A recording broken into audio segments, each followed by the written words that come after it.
नमस्कार, स्वागत है आपका। मैं हूं आप सबके साथ अनूप।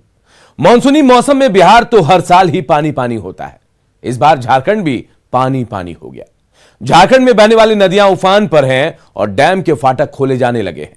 हालात का अंदाजा इसी बात से लगा सकते हैं कि रांची के कई इलाकों में पानी भरा है। सड़क पर तो पानी है ही, लोगों के घरों में भी पानी घुस गया। वहीं बिहार के कुछ जिले अब भी बाढ़ से बेहाल हैं। बिहार और झारखंड में कहां पानी का कहर देखने को मिल रहा है, देखेंगे अपने खास कार्यक्रम पानी रे पानी में।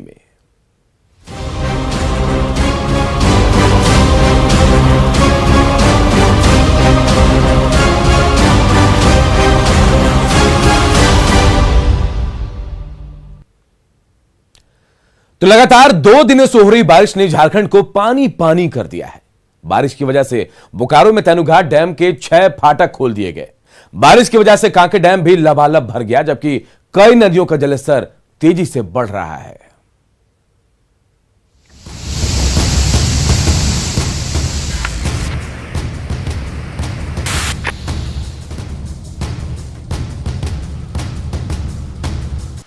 झारखंड को कई सालों बाद बारिश ने बेहाल किया है।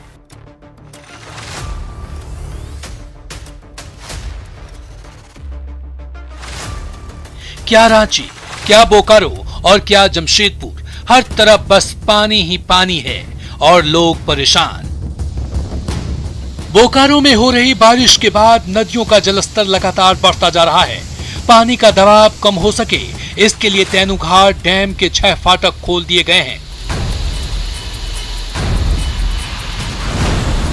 तेनुघाट डैम के 6 फाटक से 84,500 क्यूसेक पानी प्रति मिनट की दर से प्रवाहित हो रहा है। वहीं तेनुघाट डैम का जलस्तर 860 फीट तक पहुंच गया है। तेनु डैम का जलस्तर बढ़ने से आशंका जताई जा रही है कि दामोदर नदी का जलस्तर बढ़ जाएगा। इसी वजह से नदी किनारे रह रहे लोगों को अलर्ट पर रखा गया है।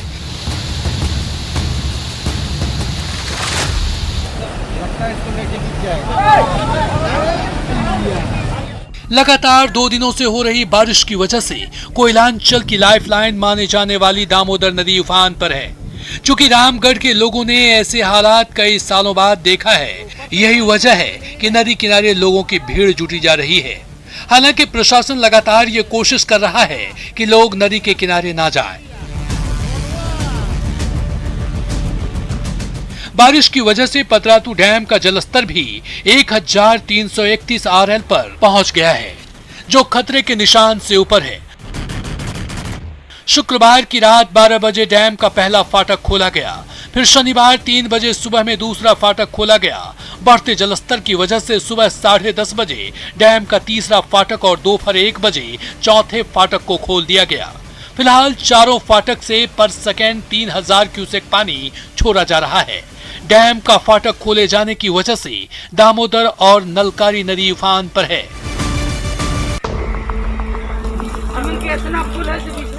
रामगढ़ में बाढ़ के हालात का अंदाजा इसी बात से लगा सकते हैं कि रजरप्पा के प्रसिद्ध सिद्धपीठ मां छिन्नमस्तिके मंदिर से सटे 2 कॉम्प्लेक्स में दामोदर नदी का पानी घुस गया है। कॉम्प्लेक्स के 2 तल्ले पर तो पानी है ही, भैरवी नदी के किनारे मंदिर के वीआईपी गेट की सीढ़ी तक पानी आ गया है। यही नहीं, आसपास की दुकानों में भी कई फीट पानी है। राजधानी रांची में लगातार हो रही बारिश से कांके डैम लबालब भर चुका है। रांची के हालात भी कमोबेश बोकारो और रामगढ़ की तरह ही है। राजधानी रांची में लगातार हो रही बारिश से कांके डैम लबालब भर चुका है। ओवरफ्लो होने की वजह से कांके डैम के 3 फाटक में से एक फाटक को शुक्रवार की रात को खोल दिया गया। फिलहाल डैम से 1.5 फीट तक के जलस्तर को बाहर निकाला जा रहा है। और आप देख सकते हैं कि इस तरह फाटक खोलने से कई गांवों के डूबने का जो है खतरा मंडरा रहा है। और यहाँ पर आप जैसा कि एक ऐसा कई स्थानीय लोगों की माने तो ऐसा नजारा कांके डैम का उन्होंने पहले कभी नहीं देखा था। आप यहाँ पर के स्थानीय हैं, आपने कभी ऐसा नजारा देखा था क्या? नहीं, 20-25 साल में कभी नहीं देखा है। कभी नहीं देखा ना, फाटक खोलते हुए बहुत बार देखा है। हाँ। लेकिन वो फाटक को ओवरफ्लो करते हुए कभी नहीं देखा है। और जिस तरीके से फाटक खुला देखते हैं कि जब इस तरीके से पानी गिरता है बिल्कुल झरने की तरह, तो लोगों के देखने वालों की भीड़ भी यहाँ पर जुट जाती है। कुछ लोग स्थानीय हैं, बच्चे भी यहाँ पहुँचे हैं। तुम लोग यहीं के रहने वाले हो? हाँ जी। तो क्या कभी ऐसा देखा था कांके डैम में? नहीं, ये तो पहली बार ऐसा हो रहा है। तुम कहाँ रहते हो? हम यही पास में बस्ती में। पास में? हाँ। तुम्हारे बस्ती में भी पानी पहुँचेगा क्या? हो सकता है शायद। है ना? तुम कहाँ रहते हो? हम हथिया गोना में रहते हैं। हम अगर हम लोग अभी ऐसा कभी नहीं सोचे थे कि एक दिन में पानी आके इतना भर जाएगा, लेकिन ऐसा पहली बार हुआ है। कांके डैम का फाटक खुलने से डैम के आसपास बसे कई गांवों के डूबने का खतरा बढ़ गया है। आसपास के लोग बता रहे हैं कि करीब 25 साल बाद ऐसे हालात बने हैं। कांके डैम से राजधानी रांची के करीब 20% इलाकों में जलापूर्ति की जाती है और यहीं से आपको राजभवन, मुख्यमंत्री आवास तक यहाँ जलापूर्ति की जाती है। और आप देख रहे हैं कि जिस तरीके से कांके डैम का जलस्तर इस बारिश में बढ़ा है और यहाँ जो है फाटक खोला गया है, बहुत ही आप नज़ारा कर सकते हैं, किसी झरने से कम नहीं है। और पानी लगातार गांव की तरफ बढ़ रहा है। हमारे कैमरामैन आपको दिखा रहे हैं, ये पानी जो बहता हुआ गांव की तरफ जा रहा है और कई गांव के डूबने का खतरा मंडरा रहा है। फिलहाल अभी एक ही फाटक खोला गया है, 1.5 फीट तक के जलस्तर को निकाला जा रहा है। लेकिन आप समझ सकते हैं कि बारिश का अगर यही हाल रहा और दोनों फाटक खोल दिए गए तो नज़ारा क्या होगा और आसपास के गांवों पर खतरा किस तरह मंडरा सकता है। लेकिन सबसे अच्छी बात है कि इस बार की जो बारिश है वो बारिश से राजधानी के तमाम डैम जो है का जलस्तर काफी, ये कह सकते हैं, लबालब भर चुके हैं और जल्द ही कई डैम के फाटक खोलने का अनुमान जताया जा रहा है। लगातार 2 दिन से हो रहे बारिश की वजह से जमशेदपुर में स्वर्णरेखा और खरके नदी का जलस्तर बढ़ गया है। अगर ऐसे ही बारिश होती रही तो निचले इलाकों में पानी घुस सकता है। यही नहीं, ओडिशा के डैम से पानी छोड़े जाने से हालात बेकाबू होने की आशंका जताई जा रही है। उड़ीसा के 2 डैम का भी फाटक थोड़ा थोड़ा खोल दिया गया है, जिसकी वजह से स्वर्णरेखा नदी का जलस्तर काफ़ी बढ़ गया है। फिलहाल निचले इलाकों में पानी तो नहीं गया है, लेकिन हाँ, खतरे के निशान से थोड़े ही ऊपर जलस्तर है स्वर्णरेखा नदी का, जो कि आज भी बारिश होते हुए मौसम दिख रहा है। लगातार बारिश से लोहरदगा में कोयल नदी का जलस्तर बढ़ गया है। वहीं सीटीओ पुल के ऊपर पानी आ जाने से लोहरदगा बेड़ो रांची मार्ग पर परिचालन बाधित हो गया है। ऐसे में प्रशासन बैरिकेडिंग पर लोगों को आने जाने से रोक रहा है। जिले की शंख और कोयल नदी के साथ दूसरी नदियां भी उफान पर है, जिसे देखते हुए प्रशासन लोगों से नदी और पुल के पास नहीं जाने की अपील कर रहा है। कल रात से भारी बारिश हो रही है, तो इसको देखते हुए हम लोग यहाँ पर बैरिकेडिंग कर लिए हैं। साथ ही बीएस कॉलेज के पास जो पिकेट है उसमें भी बैरिकेडिंग लगा हुआ है। सभी से अपील होगा तो कि अगर उनको आवश्यकता है तो इस मार्ग पर अभी ना आए और अगर लोहरदगा रांची जो मार्ग है उसका अनुसरण करें। अभी ये जब तक ये फ्लो है पानी का, ये मार्ग अवरुद्ध रहेगा। देवघर में बारिश के बाद हालात बदतर दिख रहे हैं। देवघर सारठ मुख्य मार्ग पर डहुआ पुल के पास विशनपुर डायवर्जन पर पानी भर गया है और पानी सड़क के ऊपर बह रहा है, जिसकी वजह से आवागमन बाधित है। यानी झारखंड का एक बड़ा इलाका बारिश से बेहाल है। अगर बारिश कुछ दिनों तक ऐसी ही होती रही तो हालात बिगड़ने लगेंगे और लोगों की परेशानी काफी बढ़ जाएगी। Bureau report, news 18।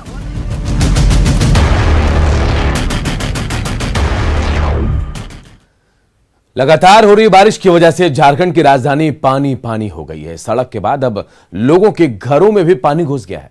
पानी इतना भर गया कि कई जगहों पर लोगों को फर्स्ट फ्लोर या फिर सेकंड फ्लोर पर शिफ्ट होना पड़ा है।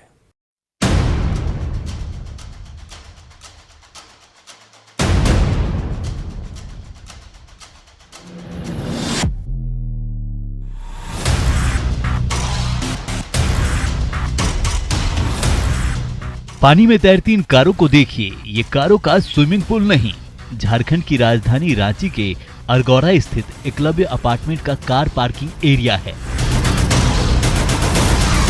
जो इंद्रदेव की मेहरबानी से तालाब में तब्दील हो गया है। कार पार्किंग को तालाब बनाने में इंद्रदेव को कोई 10-15 दिन का समय नहीं लगा। मात्र 2 दिन के मूसलाधार बारिश ने सब कुछ पानी पानी कर दिया और जब अपार्टमेंट के बाहर जमा पानी को निकलने का रास्ता नहीं मिला तो सारा का सारा पानी अपार्टमेंट के पार्किंग स्पेस में घुस गया और वहां खड़ी कारें उस पानी में तैरने लगी। भैया यहाँ पे एक पुल था छोटा सा, वो पुल को बंद कर दिया गया है, इसके चलते इतना दिक्कत है। अगर वो पुल चालू रहता तो इतना दिक्कत नहीं होता किसी को। पानी का निकासी बंद कर दिया नगर निगम, पुल था उसको पानी का निकासी वो बंद कर दिया गया। रांची नगर निगम की हरी झंडी पर करोड़ों रुपए खर्च कर बहुमंजिली अपार्टमेंट तो खड़ी कर दी गई, लेकिन ना बरसाती पानी को निकलने का रास्ता दिया गया और ना कायदे कानून की किसी को फिक्र रही। जाहिर है जब पानी नहीं निकलेगा तो वो घर को ही डुबोएगा। एकलव्य अपार्टमेंट और इसके 60 से भी ज्यादा फ्लैट्स में रहने वाले 250 से भी ज्यादा बाशिंदे पिछले 2 दिन से उसी लापरवाही का खामियाजा भुगत रहे हैं। हर तरफ पानी ही पानी है और उसके बीच मुश्किल में जिंदगानी है। जब भी बारिश होता है तो पानी होता है, पानी जमा होता है। हाँ, हम लोग आने जाने हुई रोड में दिक्कत होता कभी है। आप लोगों ने इसका विरोध किया, कभी नगर निगम को बताया? या नगर निगम तो कल है रात में काम किया, लेकिन कोई फालतू का काम करके चल गया है। ऐसा नहीं है कि रांची के सिर्फ एक अपार्टमेंट में ऐसी स्थिति है और गौरा चौक से सटे इलाके में बारिश का पानी कई घरों में घुस चुका है। राजधानी रांची में लगातार हो रही बारिश के बाद कई परिवार बेघर हो गए हैं। इस वक्त हम अरगोड़ा में हैं और अरगोड़ा के इस इलाके में इन तस्वीरों के माध्यम से आप समझ सकते हैं कि किस तरह से जो लोगों के घर हैं, छोटे छोटे एक एक कमरे में रहने वाले परिवार की अगर हम बात करें, वैसे तमाम परिवार के लोग इस बारिश में, लगातार हो रही बारिश में बेघर हो गए हैं। यहाँ जो तस्वीरें आपको दिखाई दे रही हैं, आप समझ सकते हैं कि न सिर्फ दरवाजे बल्कि अगर हम खिड़कियों की बात करें तो खिड़कियों तक पानी ऊपर चढ़ चुका है। अरगौड़ा में हालात का अंदाजा इसी बात से लगा सकते हैं, बारिश की वजह से कई परिवारों को बेघर होना पड़ा है। 23 कमरे हैं और 23 कमरों में आप समझ सकते हैं, जैसा कि मैंने कहा कि 23 परिवार यहाँ रहते हैं, कई सालों से रहते हैं, लेकिन बारिश के इस मौसम में अब वो बेघर हो गए हैं। दीदी, इसमें से कौन सा आपका घर है? मेरा घर 1 नंबर में है, शुरू गेट घुसते हैं वहाँ पे। यहाँ 23 रूम है, 23 रूम में सभी परिवार रहते हैं, परिवार के साथ में रहते हैं। उसके अलावा यहाँ बहुत कष्ट भी हो रहा है। नगर निगम वाला पहले से ही व्यवस्था किए हुए रहते कि किसी का घर में पानी नहीं घुसना चाहिए, तो अभी ये नौबत नहीं आता। कोई जिला प्रशासन का टीम आया आपसे पूछने? नहीं, हम लोग के पास में कोई जिला प्रशासन का कोई टीम नहीं आया है। और हम लोग रात भर जगे हुए हैं, रात भर बच्चा को गोद में लिए के खाना पीना हम लोग का जितना भी था सब नष्ट हो चुका है। अरगौड़ा के एक मोहल्ले में 23 परिवार एक एक कमरे में रहते हैं, लेकिन बारिश की वजह से इन सभी 23 परिवारों को एक साथ एक छोटे से कमरे में रहना पड़ रहा है। देखिए, ये जितने परिवार जो मैं कह रहा हूँ कि 23 परिवार की अगर हम बात करें, वो ऊपर की ओर जो दूसरा तल्ला है, उस तल्ले के एक रूम में उन्हें शिफ्ट किया गया है और वो जितना सामान बारिश के दौरान अपने साथ ला सकते थे उसी को वो ला पाए हैं। रात से कई ऐसे परिवार हैं जिनके बच्चों ने भोजन भी नहीं किया है। ये वो एक कमरा है, एक हॉल कह सकते हैं, जहाँ ये जो सामान आप देख रहे हैं वो सामान बताने के लिए काफ़ी है कि ये उन परिवारों के घर का सामान है जो पूरी तरह से पानी में डूब चुका है। 23 के करीब परिवार हैं, कमरे हैं, वहाँ इस वक्त सिर्फ और सिर्फ पानी है और जो सामान वो अपने साथ ला सकते थे वही ऊपर ला पाए। ये किनके सामान है? ये मेरा सामान है आधा। आप बाहर जाके देखिएगा, यहाँ जो कि VIP रोड का गिनती में आता है। हाँ, VIP रोड का गिनती में आता है, यहाँ सरकार चलता है, लेकिन यहाँ सरकार क्या करता है? हम लोग के लिए कुछ करता है? आज एक एक गर्दन में पानी में हम लोग डूब गए हैं, बाल बच्चा को लेके अभी एकदम माने कुत्ता बिल्ली के जैसा हम लोग जी रहे हैं।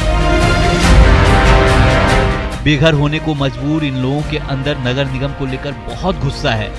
ये गुस्सा जायज भी है, क्योंकि नगर निगम ने अगर समय पर नालों को साफ करा लिया होता तो शायद इन लोगों को इतनी परेशानी नहीं होती। 2017 में हम लोग ऐसे ऊपर में आके बिना खाए रह गया, 1 सप्ताह रह गया, लेकिन कुछ नहीं आया। और आज ऐसे भी आज हो गया, आज तो और मुश्किल है। सुबह में क्या रोड बनेगा ये क्या खा रही हैं दीदी आप? ये हाथ में ब्रेड खा रहा है ब्रेड।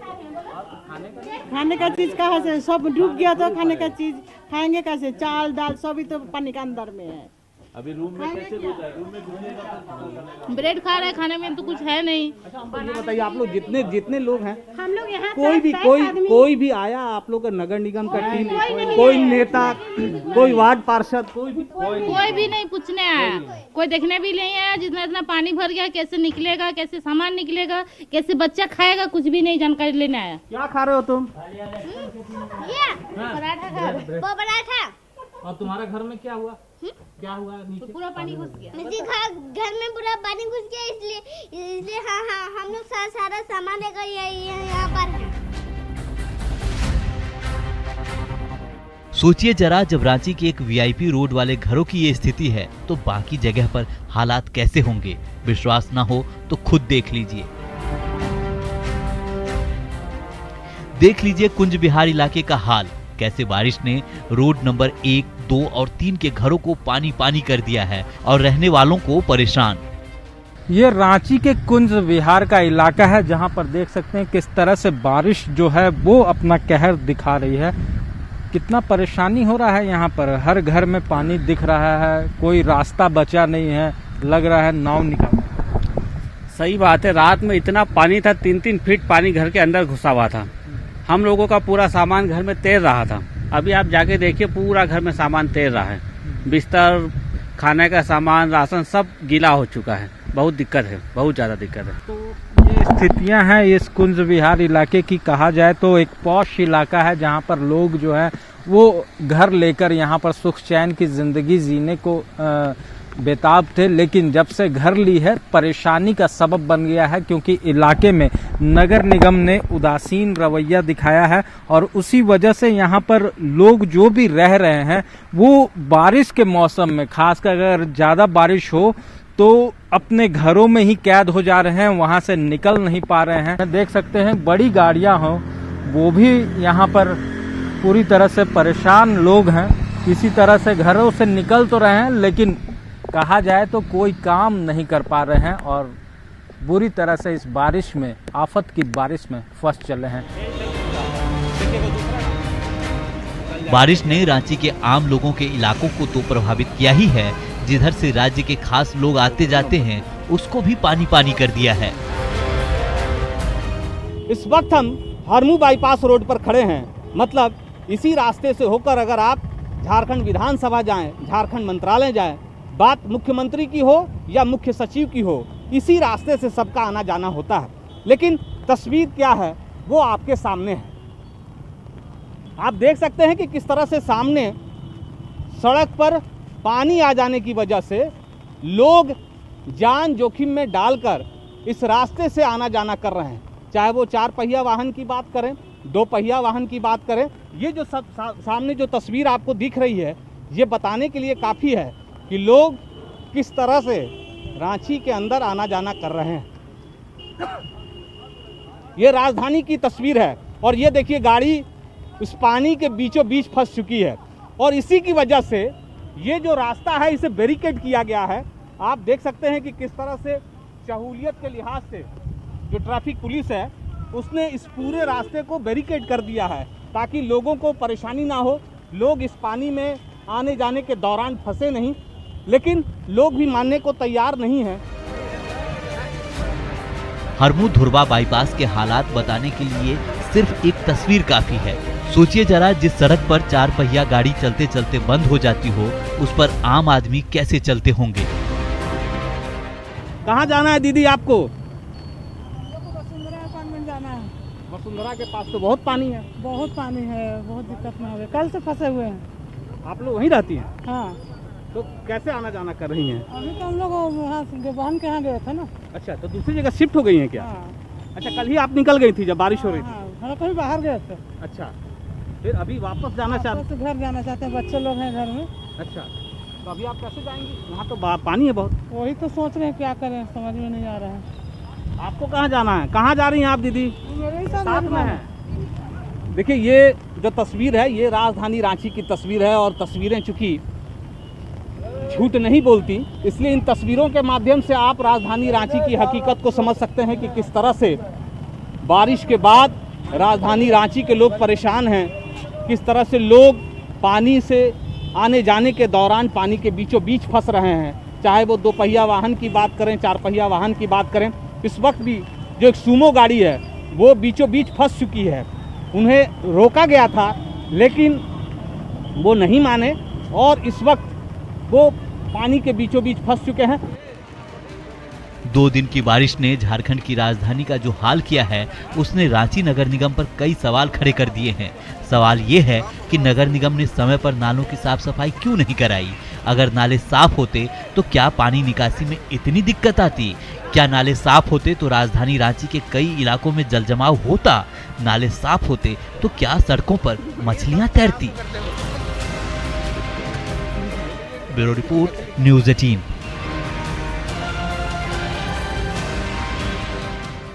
एक छोटे से ब्रेक के लिए रुकते हैं, जल्द लौटेंगे।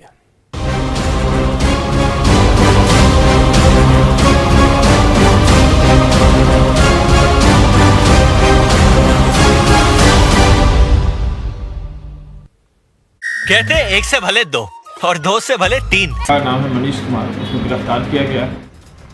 पुलिस ने गिरफ्तार आरोपी के पास से 2 हथियार बरामद किया है। इस मामले में 2 युवकों को आरोपी बनाया गया है। एक की गिरफ्तारी हो चुकी है और दूसरे की गिरफ्तारी के लिए पुलिस छापेमारी कर रही है। बुलडोजर के धमकते ही बोकारो के व्यस्ततम सिटी सेंटर में अचानक हंगामा मच गया। जेसीबी का भारी भरकम पंजा जैसे ही हाईफाई नेक्सा के शोरूम पहुंचा, वैसे ही कंपनी में काम करने वाली महिला कर्मचारी ठीक सामने खड़ी हो गई। फिर भी बुलडोजर को बिना रोके अतिक्रमण हटाओ अभियान जारी रखा गया। इस दौरान बुलडोजर के साथ आए पुलिस के जवान और कंपनी के कर्मचारियों के बीच झड़प शुरू हो गई। फिर तो देखते ही देखते सिटी सेंटर का ये खूबसूरत इलाका जंग का मैदान बन गया। बोकारो स्टील प्लांट की जमीन पर बने नेक्सा शोरूम को लेकर लंबे समय से विवाद चला आ रहा है, तो शोरूम मैनेजमेंट ने बीएसएल के फैसले को झारखंड हाईकोर्ट में चुनौती दे रखी है। इसके बावजूद जब बोकारो स्टील प्लांट की टीम नेक्सा शोरूम को जमींदोज करने पहुंची, तो कंपनी के कर्मचारी उठ खड़े हुए। फिर तो सिटी सेंटर के कोने कोने में हंगामा मच गया। पुलिस वाले और कर्मचारियों के बीच जमकर भिड़ंत हुई, जिसमें कई लोगों को चोटें भी लगी हैं। गया के बांके बाजार प्रखंड में झारखंड राज्य को जोड़ने वाला एकमात्र पुल मानसून के आते ही टूट गया है। देखिए कैसे पानी की तेज धारा के साथ साथ धीरे धीरे करके पुलिया भी बहता चला जा रहा है।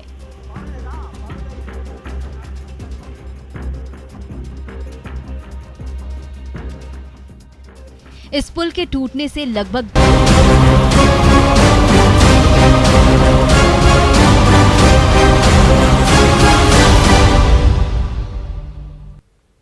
खगड़िया के मधुआ गांव के लोग कई सालों से गंडक के कटाव से परेशान हैं।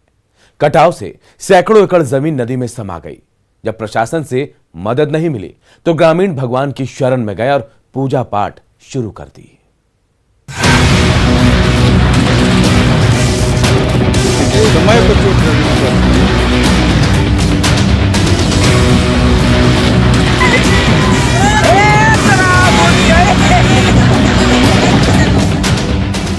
कहते हैं आपदा और विपदा में स्वतः ही भगवान की याद आती है।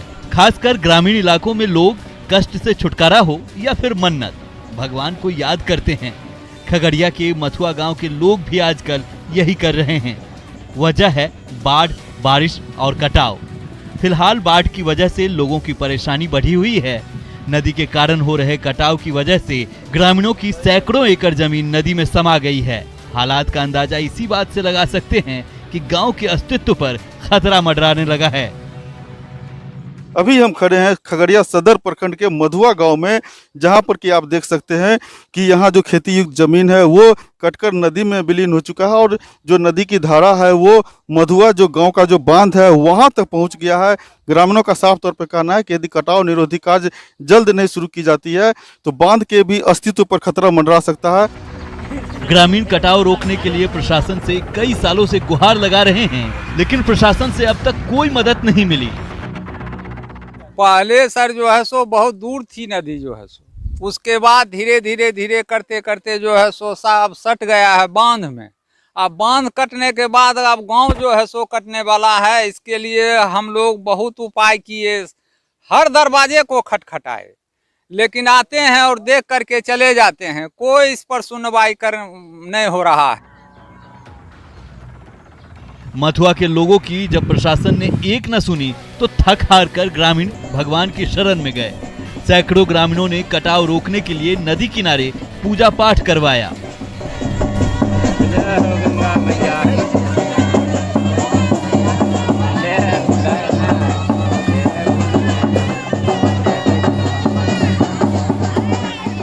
ढोल और बाजा बजाया गया। कटाव रोकने के लिए नदी के बीच में खस्सी फेंक कर चढ़ाया गया। बस भगवान और नदी से यही दुआ मांगी गई कि अब बस करें।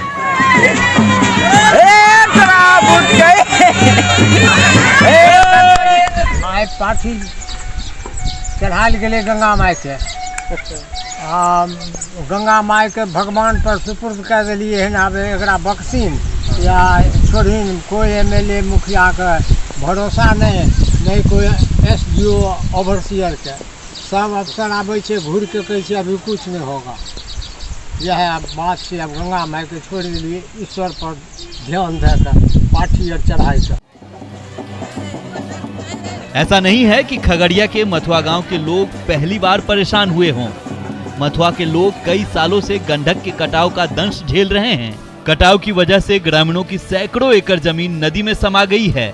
सैकड़ों एकड़ की खेती युक्त जमीन कटकर नदी में समा गई है, जिससे किसान खासे परेशान हैं। यही नहीं, कटाव से कई फसलें पानी में बह रही है। अब कटाव मधुआ बांध तक पहुंच गई है। ऐसे में गांव वाले खौफजदा हैं कि अगर कटाव का अस्थायी समाधान नहीं निकला तो उनके गांव का अस्तित्व खत्म हो जाएगा। हदगंडक जो है सर सो आहुक मौजा में पड़ता है, उसको पत्थर से घुरा करके मधुआ लाया गया और जिससे मधुआ का हजारों बीघा जमीन कट करके समाप्त हो गया। यहाँ का जो जितने भी जनता है सब भूखे मर रहे हैं, किसी तरह गुजर कर रहे हैं। गांव के लोग सरकार से नाराज हैं। लोगों का कहना है कि बाढ़ से बचाव के नाम पर खानापूर्ति की जाती है। कटाव से बचाव के लिए हर वर्ष लाखों रुपए खर्च किए जाते हैं, लेकिन नदी से कटाव से बचाव का अस्थायी प्रयास नहीं किया जाता है, जिससे नदी के कटाव का लगातार विस्तार हो रहा है। प्रशासन के रवैये से नाराज ग्रामीणों को फिलहाल बस भगवान का ही आसरा है।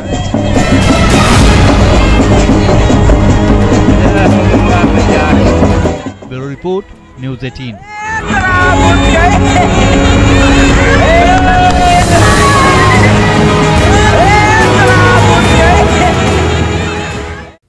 बांका में पिछले साल बना डायवर्सन पानी के तेज बहाव में बह गया, जिससे हजारों लोगों का जिला मुख्यालय से संपर्क टूट गया है।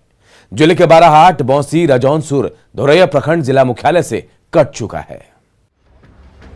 बांका शहर का संपर्क कई प्रखंडों से टूट गया है। शनिवार की सुबह करीब 7 बजे चांदन नदी पर बना डायवर्जन पानी की तेज धार में बह गया, जिससे बांका बौंसी रोड से टाका मोड़ होकर शहर में प्रवेश पर रोक लग गई है। जिला प्रशासन की ओर से पाइप देकर ठीक किया जा रहा है। लगभग 40 करोड़ की लागत से पुल का निर्माण शुरू हो गया है। इसको लेकर डायवर्जन 1 साल पूर्व बनाया गया था। 2 दिन से हो रही बारिश के कारण अत्यधिक पानी के दबाव से एक जगह से कट गया है। इस कारण लोगों का आना जाना भी बंद हो गया है। जिलाधिकारी ने बताया कि इसे ठीक कराया जा रहा है। अगर ये आज कटाव हो जाता है तो आज के बाद ये 4 प्रखंड के लोग 25 किलोमीटर घूम के यानी अमरपुर इंग्लिश मोड़ होते हुए ही जाना पड़ेगा। भागलपुर से बांका शहर जाने के लिए अभी अमरपुर का रास्ता है। बांका बौंसी रोड से अगर आप बांका शहर जाना चाहते हैं तो आपको पुनिसिया के पास बाईपास का सहारा लेना पड़ेगा। इससे करीब 13 किलोमीटर की दूरी बढ़ जाएगी। और हमारी इस खास पेशकश में इतना ही। मुझे दीजिए इजाजत। नमस्कार।